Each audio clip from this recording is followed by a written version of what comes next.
Welcome back to Real Talk Fitness with AMPT. I'm your host, Ashley Cummins. I'm a business owner for those that are just listening.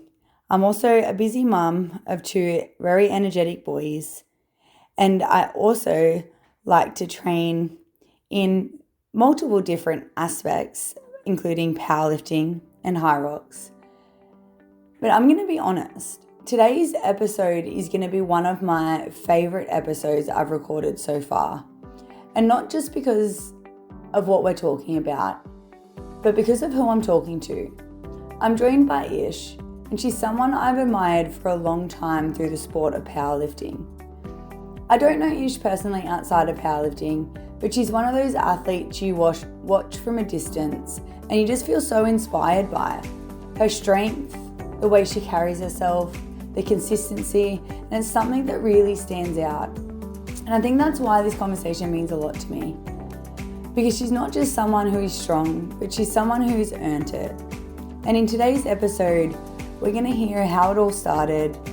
We're going to discuss a few things like the sacrifices, the juggling, some advice, and talk about strength from a different view, and also touch on motivation, discipline, and Ish proceeds to talk to us today about values as well.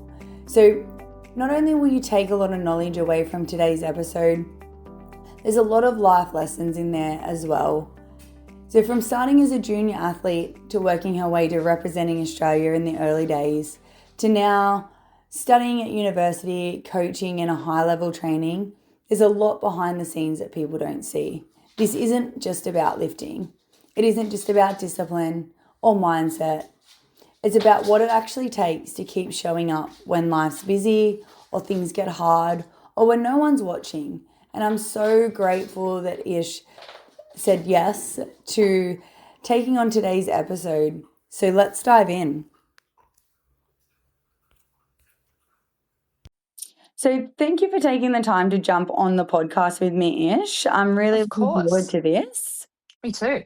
So I've a little bit, I guess, about the background. So I've always admired your strength in the work that you've sort of put in.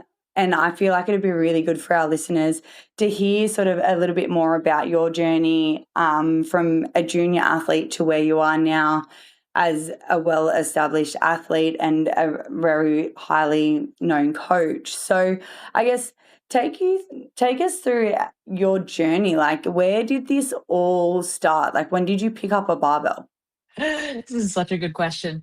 So we're going to go before I even picked up a barbell. So when I was quite young, 11, 12, I really started to suffer with mental health issues from quite a young age, severe anxiety, OCD. I then developed quite a severe eating disorder from the ages from 10, 11, all the way through to 14, 15. I took a lot of time off school. I was in and out of hospital a lot. I felt very separated from my peers. It was pretty normal for me not to be at school. I kind of just got basically dragged through high school. Year 11, year 12, I started to attend full-time again and then just kind of graduated. I feel like I just kind of got spat out the other end, barely holding on type thing. So as part of my physical recovery, I worked with a exercise physiologist like through the hospital because my bone density was quite low. So one of the ways to increase your bone density is obviously through diet and ensuring enough calcium, vitamin D, supplementation, things like that. But really what's going to make the biggest change is like resistance, load. So we started off really basic, like just more walking, just more like some body weight exercises. And then eventually, once I was well enough, I transitioned to like a Fitness First in my local area and had some guidelines on how to start with some really light weights to build up my bone density.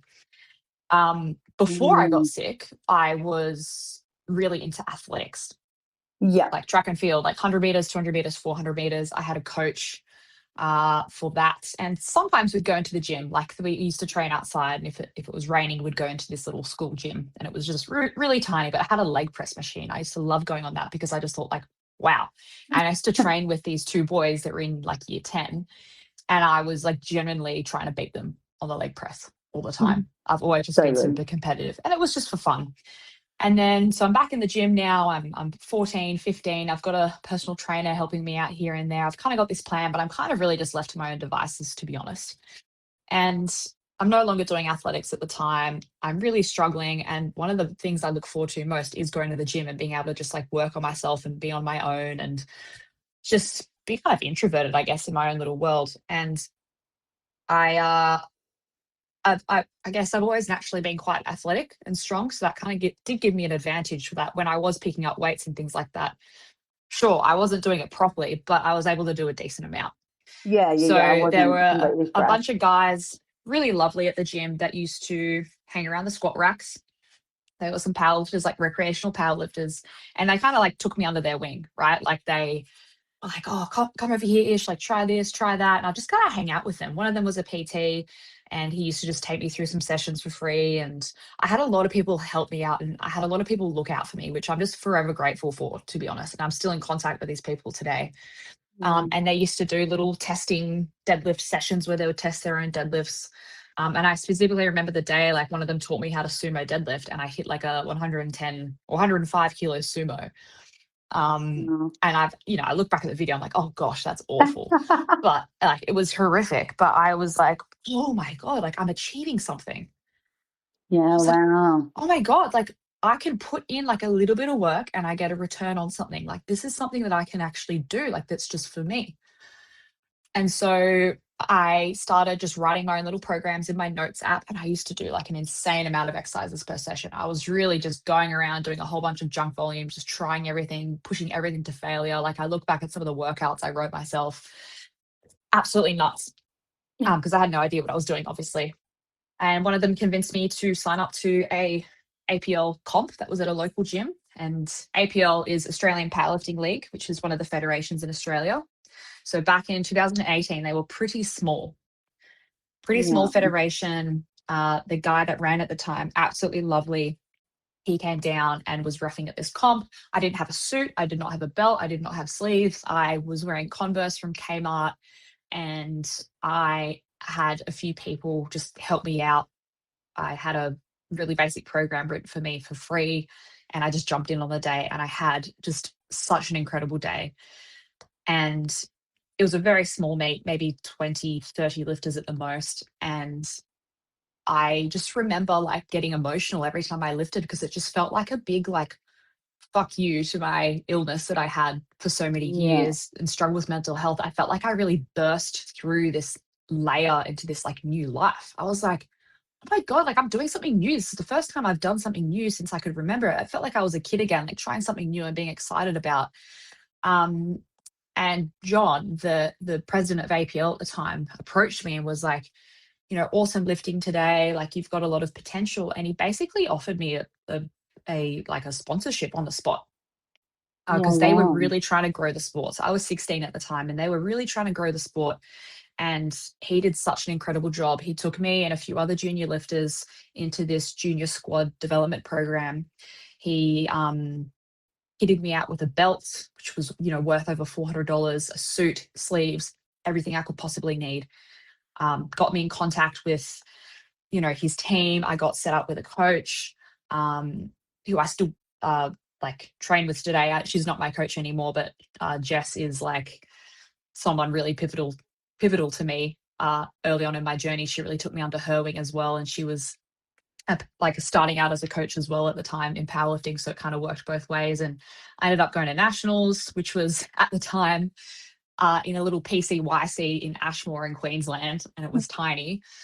And like APL nationals now is like a multi-day, like 200, 300 lifters, huge event. But back then Yeah. it was tiny. I ended up qualifying for worlds, um, which is pretty crazy. I was 17 at Worlds, and that was in Las Vegas. So I went from 6 months ago, never having done a powerlifting comp, kind of just jumped into it because I was like, this seems really cool and it's an opportunity for me to do something different, to um, having my accommodation paid for, flying over to Las Vegas with my dad and competing on a world stage. Was I That's lifting at a world amazing. standard? No, absolutely not. But we were there. Australia had like this little team. Um, it was, it was just like insane. And it was like it was so much fun. And I didn't actually lift that great. My results weren't amazing, but I just couldn't. It was genuinely, it felt like the best day of my life. Um, Oh. I was just like, wow. And my dad was so emotional because it was like, yeah, we'd had so many rough years. So then from there, I came back and I was like, right, I should give this a real crack. I did comp after comp after comp after comp after comp. I am now 17 comps deep in 8 years. Wow. And yeah, there we go. That was my That, start. I was extremely lucky and extremely privileged to be surrounded by so many people that looked out for me. yeah. And I still am to this day. And I love now working with junior athletes and I get to look out for them. And I see this journey sort of repeat itself through other people. And it's just like, I'm incredibly lucky that I got the opportunities I did and I had the people looking out for me that I did, that allowed me to really go for it. Yeah, that is so crazy, and it's amazing how, like, whether it's, powerlifting or whether it's another sport, but the relation that it has with mental health and how much it helped you overcome within that time as well. Yeah. And That's look, don't get me yeah. wrong. I was still seeing psychologists, psychiatrists. I've been on antidepressants ever since I was 12. So it's not to say that, lifting healed me. It definitely did not. And there were definitely No. times where it like was probably detrimental to me and we really had to juggle that. But it really has supported that whole journey and is still to this day a massive part of my mental health in a different way. It serves a different purpose, but yeah, it's pretty Yeah, cool. that's crazy. So I guess you kind of relatively answered it. Like, what's one of the biggest lessons from, like, that powerlifting has taught you that's carried over into other areas of your life? I oh, I could think of so many. The main one I find myself coming back to now and sharing with clients is thinking of training like investing money. Uh, you're putting in, let's say you have a piggy bank. Let's make it real basic. You got a piggy bank, you're putting in 5 cents each time you train. And each time you train, it feels like such an effort to get yourself there, to do it all. It does not feel worth 5 cents at all, but you keep putting in 5 cents. Eventually, you're going to end up with a lot of money over time. That's kind of Yeah. like your strength. Some days you won't get to put in 5 cents. Maybe some days you put in 10 or even more because it was, a certain session or you had a really good session. Other days it's less. As long as you're putting in something. Yeah. So for me, it's you're not going to see progress. I mean, everyone knows that progress is not linear. This is the thing, is I think people are understanding now that progress is not linear and they're okay with that. But it's actually understanding, what does that look like over a long time? And you've got to be okay with putting in work and not getting an immediate return. Yeah. You've got to be okay with putting in work and it not giving you maybe the return you expected. And sometimes you've got to look at other ways that it gave you returns. Mm. So I do really think training is a investment, not just into your health, but into your future self. And that kind of sounds cliche or whatnot. And people kind of know that. They're like, yeah, of course, like training's important. Well, it's like, you're not going to get results in a linear fashion that are like a one-to-one match for the work that you feel you're putting in. Yeah. No, In competing, you can be really good at powerlifting, but being good in competing in powerlifting is a different thing. You might have just a crappy day. You might not peak the best. You might have an amazing prep and on the day it's just not there. And you might feel, well, I've failed. You haven't mm, gotten any weaker through your prep. If you got stronger through your prep and it just didn't show on the day, then that could have been something out of your control. And you've got to be okay with going back to the drawing board and going, okay, move on. yeah. I think that's Yeah. the biggest thing for me, is you're investing and you're often not going to see returns for a while. Yeah. No, I like that, and I like that analogy. I'm all for analogies. It's that compounding effect. Yes, And a lot of yes. people, a lot of people can relate to that. And, like, I guess, explaining how that can relay in life, that's like with everything, right? It's just, Yeah. chipping away. So, and I guess, from what we see, and like when we watch you, and I've been following you for a long time. Like, I think my first powerlifting comp, APL Federation one was 2023, and then I Oh, came across, really? yeah. So I used to compete in APU, Yeah. And then that closed down and then I moved over. But then I came across you at one of the comps and I was like, this girl is insane, and started following you. And then here we are having this conversation today. Yeah. But obviously you juggle more than just, lifting yourself, like, and training other people. And how, like, it's something that I really admire, and I feel like it's what a lot of people don't see in terms of juggling life, study, training. How do you balance all of that? Oh, I would say I don't balance, I juggle. I It's not a juggle. unfortunately, it's not a balance, and for a long time, I was trying to achieve this, like, "I've gotta have everything balanced. I've gotta balance everything." I've realized that if I wanna give 100% in multiple areas of my life, other things are going to have to give, and I have to be okay with that. And then I have to pivot and allocate time and effort into certain things, and other things will need to sit on the back burner at certain times. Because I don't like doing anything half-ass. Yeah. I I'm working my way out of a 0 or 100 or black and white mindset with things, and I will often just sit on the throttle in life until I'm forced to put on the brakes. But the past few years, I've figured out that's not the best way to go about things. So rather than balancing, I think of my life, or the different areas of my life, like dials that I can turn up or down. And I use this analogy. Here I am with another analogy. Yeah. I use this analogy with clients as well, talking about even training variables or sleep, nutrition, and training. It's like we don't want these dials, let's say training dials, like volume, intensity, frequency, all the training variables. We don't want all these dials turned up to 100% all the time.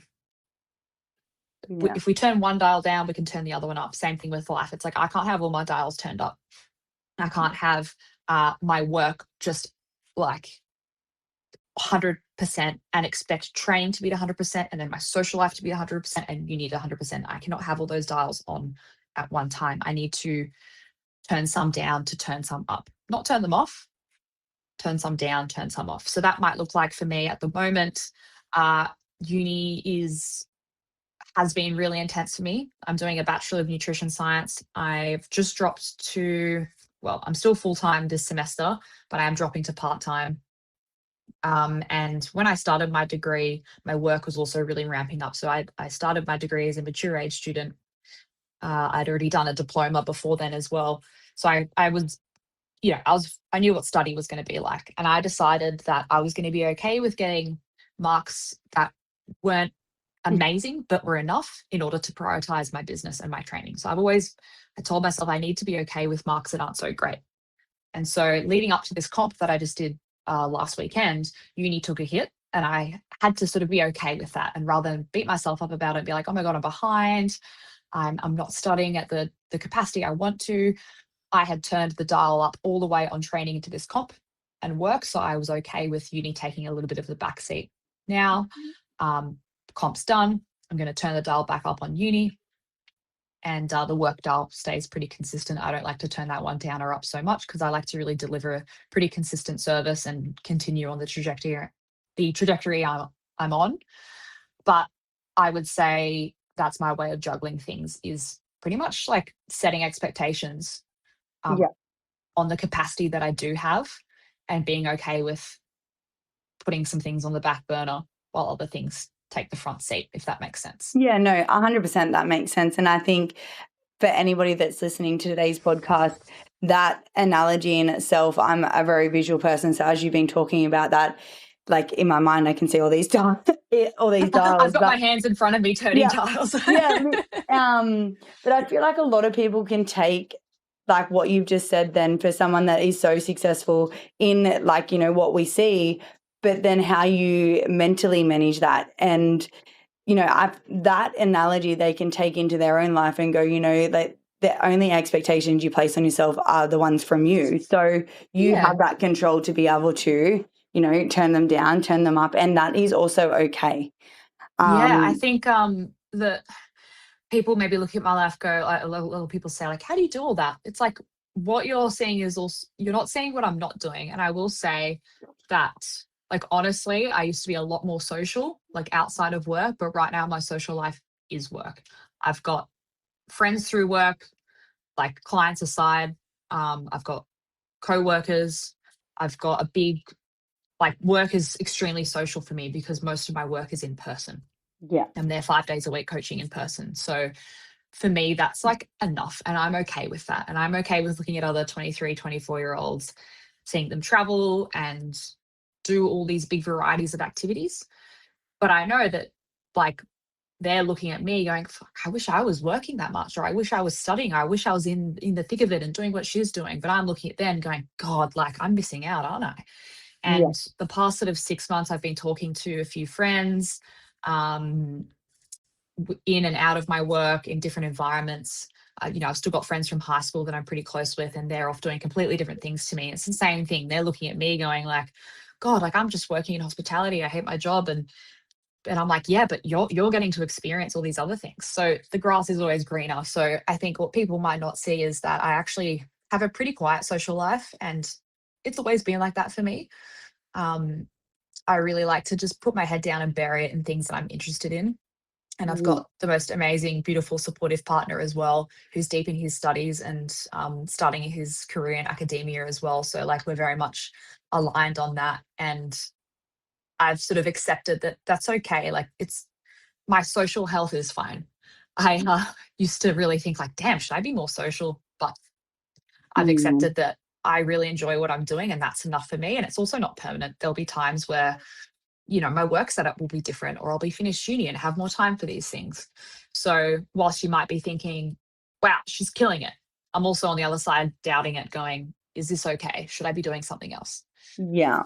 No, which I like. I think that's massive, and that's what, when I reached out to you to be on the podcast, I feel like that's like a lot of what we've just spoken about in the last couple of minutes is really the big takeaways. Like if anyone takes anything away from our conversation today, I feel like that could be the biggest thing that could change somebody's life, is that, again, the grass always looks greener in someone else's field. And I love what you just said before about people see what you're doing, but they don't see what you're not doing. And that Yeah. there, like if anyone can take anything, that I feel like it's like a huge big takeaway, like in terms of Yeah. balancing it all. It's not balance, like as you said, it's the dials, and it's also people don't see what you're not Compromise. doing. Yeah, which Yeah. kind of leads me into like the training mindset, right? So someone, Yeah. I guess, at your level, and the progress, I guess, from going like healing, and using it as a way to sort of help yourself out of a situation, to being actually really good at it and really strong. What mindset do you have to stay patient with continuing to show up as you progress through the sport? So I think my the progression I've made through powerlifting might be somewhat different than what people expect. So people I familiar with the term of like newbie gains. Like when you start training for the first time, you make a lot of progress earlier on and then it kind of tapers off. For me, it was kind of the opposite. The first 4 years of competing. So 4 years, that I think I did like 10 comps in the first 4 years, which is quite a lot of time and effort to dedicate. I only put 10 kilos on my total. I had comps where I went backwards. I stalled, but I never remember or recall feeling disappointed because I was so invested in the actual training itself. Being on the platform was just like a bonus. It was like a bonus experience. Um, while the past 4 years, so 4 years, the next 4 years, I put 130 kilos on my total. So I made It's insane. huge gains.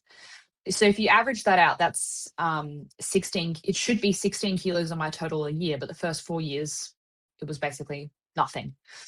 Um, And then it's like, oh, what was I doing differently? I actually wasn't training that differently. As I matured and got older, I started working with another coach in 2020, sorry, when I started at Strength Tribe. So obviously my lifting really took another turn there. And you can put it down to maybe programming, things like that, but really the mindset was the same all the way through. My mindset has not changed that much. yeah. The whole idea for me and how I stay patient with training is I actually have like lower expectations of myself. Now that might sound kind of like contradictory. It's like, well, how do you expect to achieve high things if you've got lower expectations? They're not low expectations. They're just lower than probably what my initial expectations are. I know myself and I know that I'm a high achiever and I'm a perfectionist, and that doesn't always work in my favor. So if I'm setting myself really, really ambitious goals and putting pressure on myself to achieve those, the minute I feel like I'm not on track to those goals, I am disappointed and I'm going to lose my intent to my training and I'm going to start to get in my head. And that is Yeah. not what you want when you're looking at a goal. You want to feel motivated for it, and that has to come from within. So by trying to motivate myself to reach this higher goal, I was ending up feeling demotivated the minute things didn't feel like they were going right. Yeah. So I went, right, I need to break this down into smaller and smaller chunks. And like going into the comp that I just did, that was my 17th comp that I've just done. I wanted to hit anything above the total I just hit in August last year, which was the comp I did in August was 2025 nationals. And I had just an incredible performance. I was so stoked with it. I was so happy with it. So going into this one in March, I thought, okay, cool. I'm happy to hit that again, plus a little bit more, maybe 5 kilos. And I said to my coach, my expectation is I'd love to hit a 405 total, and then I'll be happy. Yeah. And I also am really looking forward to having so much fucking fun on this day. Like, it's the fitness expo. We're going to Melbourne. I get to hang out with all these people. I get to qualify for nationals. It's going to be so fun. I love competing, the whole vibe.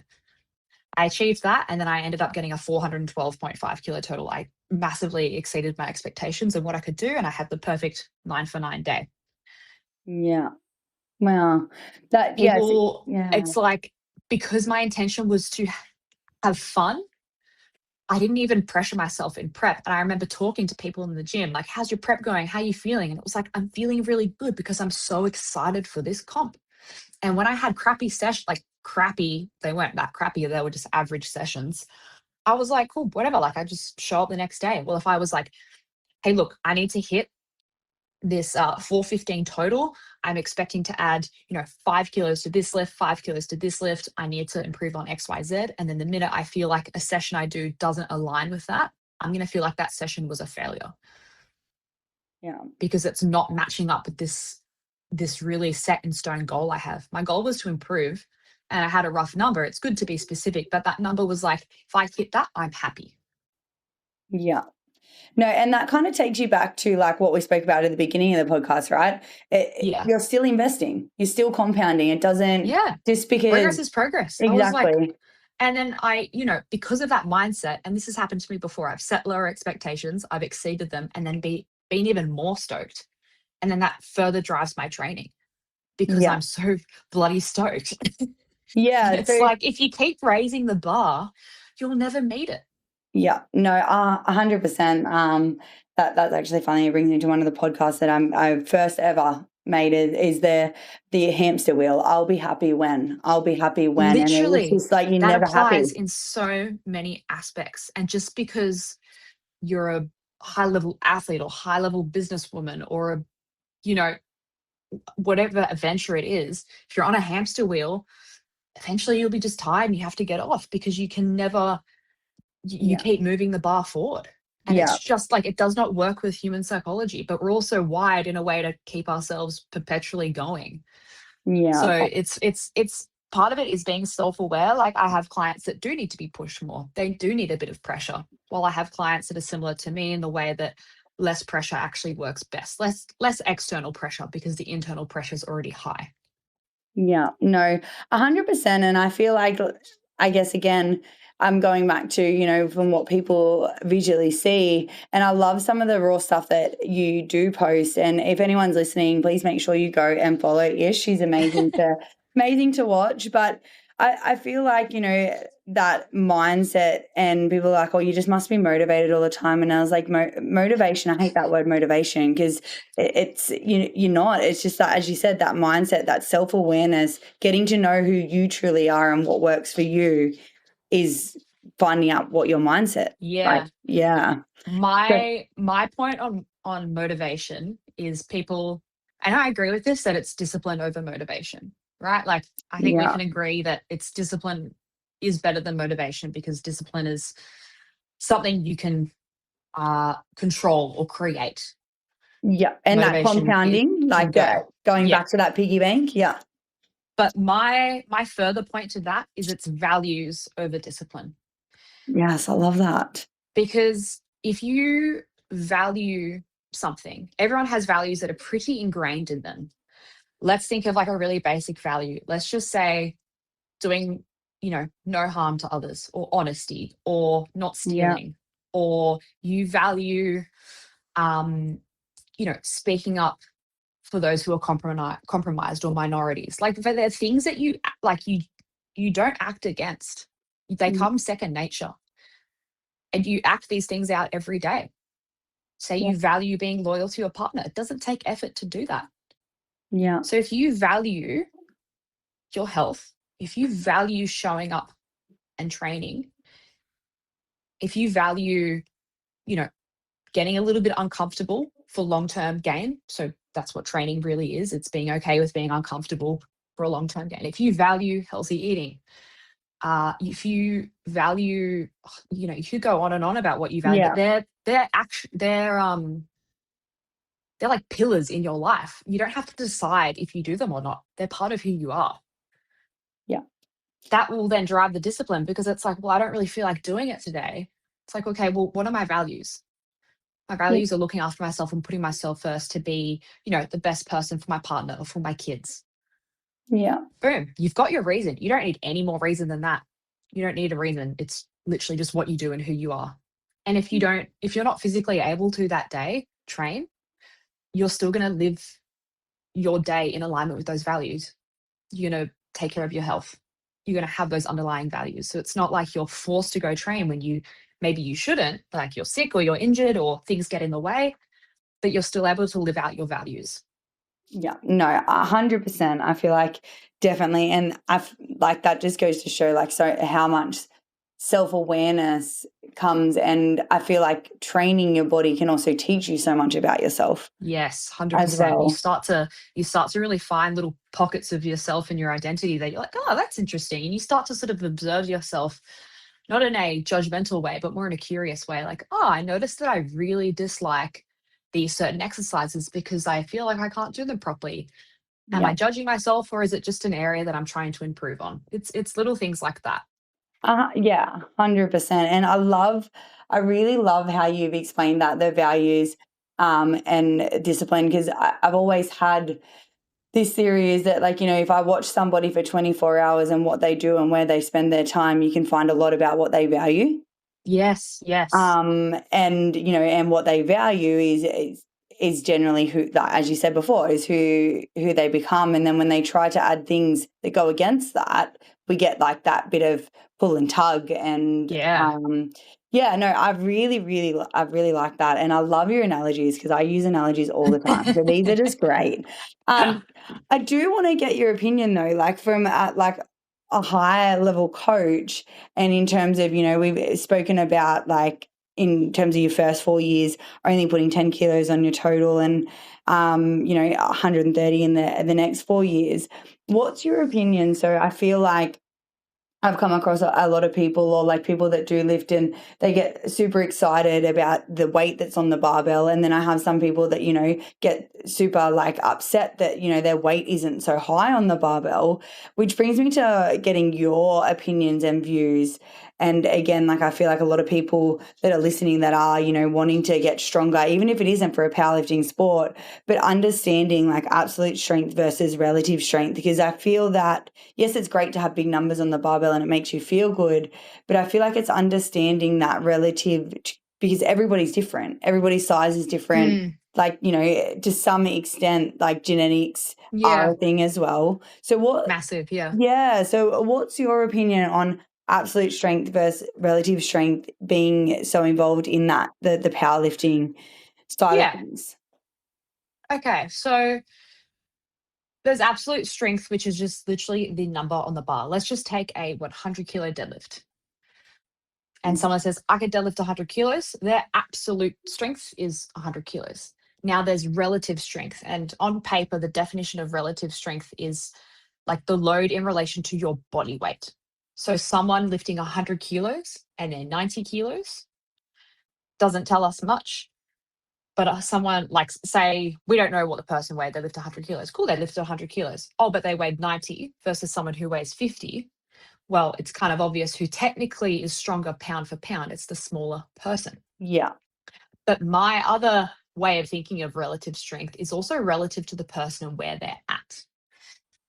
So you Yeah. talked about genetics, you talked about size. Yeah. So body weight is technically the relative strength factor, but we can also think of relative strength in people's journeys and lives and where they're up to and maybe what other things they've had to overcome. So, there might be a mum starting strength training for the first time after having kids, and say she's sitting at a slightly higher body weight and she hits 100 kilos and she goes, well, look, I weigh 80 kilos. It's not that much above my body weight. So-and-so is much smaller than me and lifting double that. They're 4 times as strong as me. Well, it's like, well, hang on, you're starting this for the first time. Yeah. What's going on in your life and your lifestyle is nowhere near what's going on in this other person's life and lifestyle. How do you define strength? What's your relative strength? Like, you can define it yourself because it is relative to you. And So your it's kind of journey. Yeah. there's 2 definitions, right? So when you're at comps, that's why there's weight classes in powerlifting, and there are certain formulas that are used to determine your score so that you can compare people across all body weights to their lifts, to their total. It's called a dot score. That's technically the score you get in powerlifting, so I can compete against people who are heavier and lighter than me. But then the other way to think about it, outside of like a competitive environment, is relative to, as I said, where you're at in your journey and relative to what you a year ago, you 6 months ago.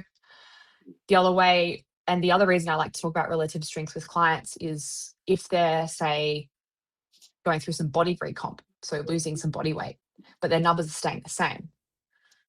Sometimes they really beat themselves up about it. I'm like, hey, look, you're literally smaller. There is less of you and you were lifting the same. Therefore, pound for pound, you are stronger. This is huge.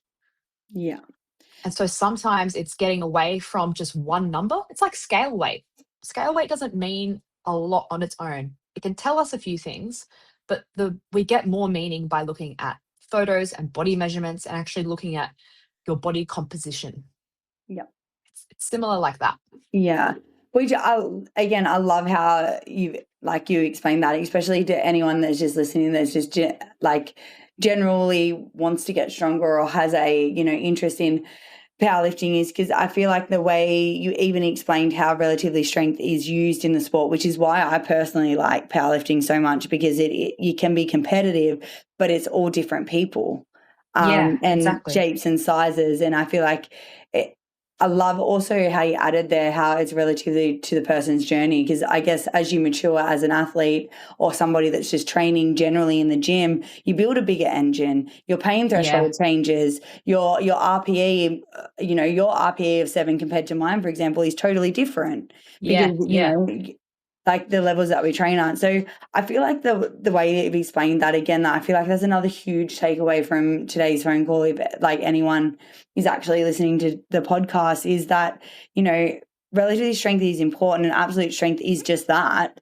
But the relative strength is also really important to the lifestyle and the factors as well in terms of people's journey. 100%. Which is really, really good. So the other question that I feel like is interesting is if there's any young athletes listening to today's podcast and that they're, look at where you're at and all of that sort of stuff, what advice would you give them? Because I feel like, if you've got someone that's, really, really keen and eager, and I feel like I've done it, and you've stated earlier that you've done it. So when you first started out, your volumes and your sessions, and it's just, you look back and you go, oh my God, like how did I not hurt myself? So for anyone that's super motivated, that's listening and, wants to get into the sport, what advice would you give them? So powerlifting is massive on social media now, and it wasn't when I was starting. There was no lifters to follow, really. I mean, there was, but I couldn't relate to any of them. Now I go on and you can have your whole explore feed is just powerlifters that are literally your age and your body weight. You can hand pick your own people to follow that literally are so similar to you. So the comparison thing is there, which can be a bit of a negative, but it's also a bit of a positive because now you have access to so much information online. which could also be negative in itself because it is so overwhelming and people are very, very opinionated. You should do this, not that. This is wrong, don't do that. And you see, this is how I added 100 kilos to my deadlifts. Do it this way, not that way. And you start to go, well, oh my God, some of this is conflicting. I know that I'm not supposed to trust influencers, but this person's a coach or their clients get really good results. I should follow what they're doing. I'm scared of getting injured, or some people on the other end of the spectrum, they, aren't worried about getting injured. Like I wasn't really worried. I kind of just went balls to the wall and found out later. But a lot of that is based off luck as well. It's so overwhelming out there. So my best advice is cut the comparison. It's not helping you. If you're going into this sport and you're motivated, you already have a reason to be here. And it's not to prove to other people that you're strong. So cut the comparison. It's really not going to help you. If you do want to compare yourself to someone, get to know someone. Get to know someone else who's lifting. Get to know someone else in the gym. Find someone who you want to be like in their lifestyle, in their mindset, and in their training, not just their numbers. That is way more beneficial than looking at other people's numbers and going, oh my God, they're so strong. How am I ever going to possibly do that? I should do what they're doing, because that won't work. Yeah. My other advice is to get a coach. You don't have to find the best coach ever. I can promise you that. But you need to find someone who can hold you accountable and reflect things back on you, because you might think that you know everything you need to know, but that's very different to actually applying it and seeing how it plays out. Yeah. It's No. also really good to build communication skills working with a coach. So I highly encourage you to find a coach. If you can't afford one, there are often coaches like myself who are running junior development programs and opportunities for younger lifters. So I run a junior development program through APL, where lifters get 2 lifters every 6 months get access to free coaching from me, free competition entry, free APL membership, all for building up the junior level of the sport, which is absolutely huge and sort of further benefiting the sport, but also helping lifters who we think really need it and will really get the most out of it. So it's really awesome to provide that opportunity. So I encourage you to message people. This is the beauty of social media. Message people, introduce yourself, ask for some help. People will probably help you for free like they did to me, especially if they're passionate about it. Yeah, no, 100%. I think that kind of leads like to that comparison, and I'm kind of glad you brought that up, because I feel like, yeah, as you said, powerlifting, like I think after my first baby, I done my first like local comp at like 2018, and it was like you never really heard of it, like, yeah. And then now I didn't have anyone to compare myself to. I do not remember recalling. And I think that is one of the reasons why I was so fucking excited all the time, because I had nothing else to go, oh, someone else is doing better than me, or, oh my God, I'm too far behind. That wasn't even like an option to me. Yeah. And like, to be honest, it's kind of like similar things that we've spoken about throughout the whole thing, is that, you can watch these people, and you nailed it before when like in the advice that you'd give to somebody, is because you can watch these people that are, of similar body weights or lifting more or whatever, but not know a single thing about their lifestyle and, where they've come from and what they've done. And that can really take an enjoyment out of things. Because, for sure. you're not comparing somebody, like as you said, get to know them, get to know people that, it might be similar to you. And I feel like that's super important for even any athletes really at any level, because I know so many people that as wanting to get into this sport at, a later age, that I feel like that is super important to remember too. Like anyone that's super successful, like I look up to you, myself, and I'm like, I'm 32 and I look up to you and I'm like, yeah, but like circumstances are like different, but it doesn't mean that, 100% so different. Yeah. But it doesn't mean it takes away from either person. Exactly.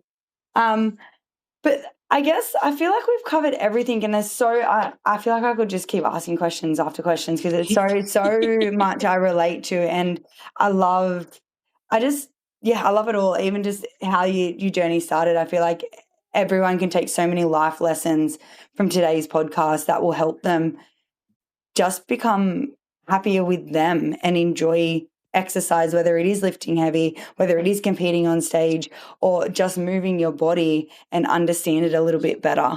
So I really appreciate everything that you've spoken about and taking that opportunity to do today's episode with me. Like when you wrote back, I was so excited. I remember going out to my I husband was and I really was like, excited. I was like, no way. I've never been on a yeah. podcast before. So Well, it's one of those things. I never thought I would do one. But here we are. I was like, I want to that's help awesome. other people, and if I can bring people that I know I look up to and other people look up to and hear the raw truth, I feel like, even if we change one person's life, like I feel, we've done something. So Oh, 100%. again, well, yeah, thank you so much for coming on today's episode, Ish. And I No, can't thank wait to you. share it with everybody.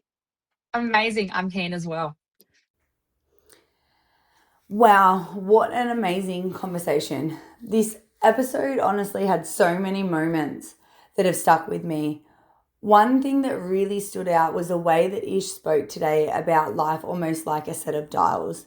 At any given time, you're adjusting things, training, studying, work, social life, and you can't have everything turned up all the way at once.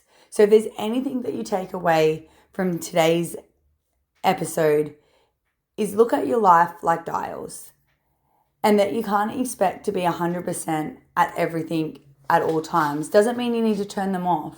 Just mean that focus will shift from time to time. And I think that's something a lot of people need to hear because we often think we're failing if everything isn't perfect. When in reality, it's about learning, as Ish speaks about, what to turn up and what to turn down depending on the season you're in. We also spoke, and another huge takeaway is to add to motivation and discipline. And in any of my episodes, like I've spoken about comparison and motivation versus discipline, Ish adds something very valuable if you can take away, is it your values. And strength isn't just what you lift in the gym. It's how you show up. It's the habits you stick to. It's the standards you hold yourself to when no one's watching. And that is a lot about your values. I also loved the absolute strength and relative strength. And yes, that applies in powerlifting, but it also can apply in life. So the version of strength that is relative to where you are right now, your lifestyle, your responsibilities, and your current capacity. What feels heavy for one person might look different for another, and that doesn't make it any less valid. We also touched, as I said, this is one of the most exciting episodes ever. So another takeaway, we also touched on comparison and how easy it is to look sideways instead of focusing on our own path. But in reality, everyone's different and every phase of their journey is different. And the goal isn't to be better than someone else, it's to be better than you were yesterday. And I think that's something that Ish embodies very well. If you go and follow Ish on Instagram, Facebook, it's something that you'll see. And another reason I love and I look up to her as a lifter and as a coach. So this is your sign. You don't need to have it all figured out. You don't need to be perfect. You just need to start. And like Ish said, consistency over time is what builds strength. Not just physically, but mentally too. So thank you again, Ish, so much for coming on today's podcast and sharing your story. And to everyone listening, I hope this episode gave you something to take away and apply to your own journey. And until next time, keep it real.